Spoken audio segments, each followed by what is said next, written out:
You've raised a lot of challenges, and WADA is doing an incredibly impressive job in continuing to educate and continuing to expand the reach.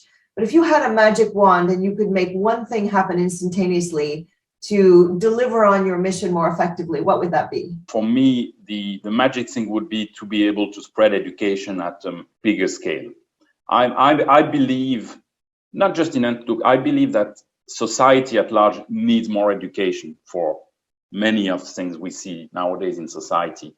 And therefore, for us, I think if we had more resources, for example, I think we would do a lot more education in all around the world, in particular in some part where this is lacking. That could make a huge difference 10, 15 years down the road. And just in terms of your own journey, you've had a very interesting career journey, but how did you come to the point where you know what your own sort of true north is? I mean, what are your own core ethical principles? I consider myself to have the privilege of working on something that I believe can make a difference for society, for the youth, and so on. And that in itself is a great motivation. And I think is a great motivation for most people who work in that field. What I've learned over the years is that you got to be determined, but you got to be pragmatic.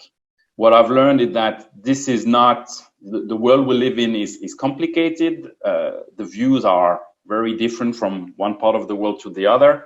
And so if you are too dogmatic, you cannot achieve anything. I think you're better off being pragmatic. Sometimes you can't achieve everything you want, but at least you get something done. I think my north is, well, let's get on with it, and step by step, let's do things and improve things. There's politics, there's many things.